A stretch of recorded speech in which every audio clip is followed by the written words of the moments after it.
പ്രിയപ്പെട്ട കുട്ടികളെ, എല്ലാവർക്കും സുഖമാണെന്ന് കരുതുന്നു. ഇന്നത്തെ പുതിയ ക്ലാസ്സിലേക്ക് എല്ലാവർക്കും സ്വാഗതം.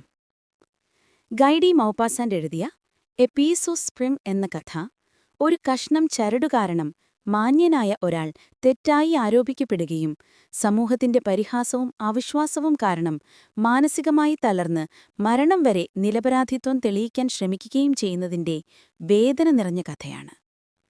കഥ നടക്കുന്നത് ഫ്രാൻസിലെ നോർമണ്ടിയിലെ ഗോഡർവില്ലി എന്ന സ്ഥലത്താണ്.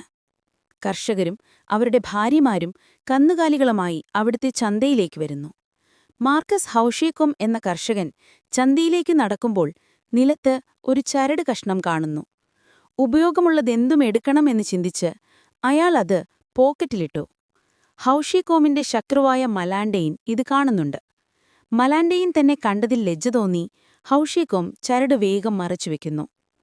അധികം താമസിയാതെ ഒരു കറുത്ത തുകൽ പേഴ്സ് നഷ്ടപ്പെട്ടതായി ഒരു പൊതുവിളംബരക്കാരൻ ഡ്രം അടിച്ചു വിളിച്ചു പറയുന്നു. പേഴ്സ് കണ്ടുപിടിക്കുന്നവർക്ക് 20 ഫ്രാങ്ക് പ്രതിഫലം ലഭിക്കുമെന്നും അത് മേയറുടെ ഓഫീസിൽ തിരികെ ഏൽപ്പിക്കണമെന്നും അയാൾ അറിയിക്കുന്നു. അല്പസമയത്തിനു ശേഷം ജെൻഡാംസ് മേധാവി ഹൗഷേക്കോമിനെ അന്വേഷിച്ചു വരുന്നു. മേയർക്ക് സംസാരിക്കാനുണ്ടെന്ന് പറഞ്ഞ് അദ്ദേഹത്തെ മേയറുടെ അടുത്തേക്ക് കൊണ്ടുപോകുന്നു.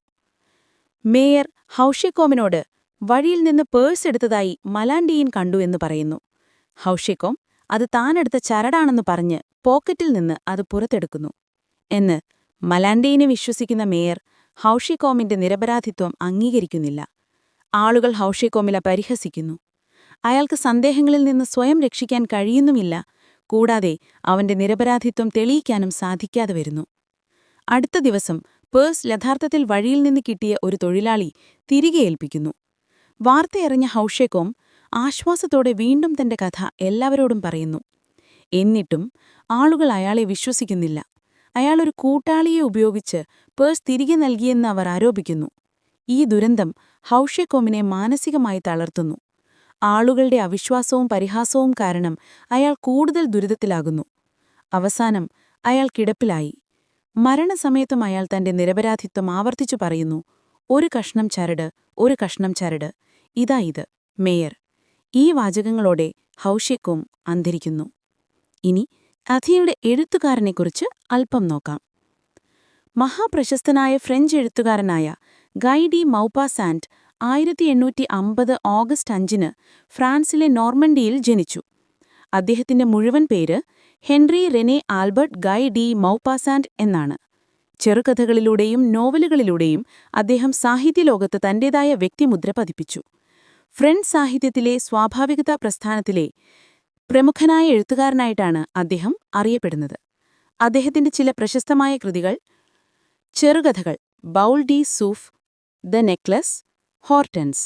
നോവലുകൾ എ ലൈഫ്, ബെല്ലാമി, മോൺ ഓറിയോൾ. യഥാർത്ഥ ജീവിതത്തിലെ അനുഭവങ്ങളെയും മനുഷ്യന്റെ സ്വഭാവങ്ങളെയും കുറിച്ച് വളരെ സൂക്ഷ്മമായി നിരീക്ഷിച്ചുകൊണ്ട് സാധാരണ ഭാഷയിൽ കഥകൾ എഴുതുന്നതിൽ മൗപാസാന്റ് അതിസമർത്ഥനായിരുന്നു. കഥാപാത്രങ്ങളുടെ മാനസികാവസ്ഥകളും സാമൂഹിക സാഹചര്യങ്ങളും അദ്ദേഹത്തിന്റെ രചനകളിൽ വളരെ വ്യക്തമായി കാണാം. 1893 ജൂലൈ 6 തന്റെ 42-ാം വയസ്സിൽ അദ്ദേഹം അന്തരിച്ചു. ഇന്നത്തെ ക്ലാസ് നമ്മളിവിടെ അവസാനിപ്പിക്കുകയാണ്. സബ്സ്ക്രൈബ് ചെയ്തും ഷെയർ ചെയ്തും സപ്പോർട്ട് ചെയ്ത എല്ലാവർക്കും നന്ദി അറിയിക്കുന്നു. മറ്റൊരു ക്ലാസ്സുമായി വീണ്ടും കാണാം. ബൈ.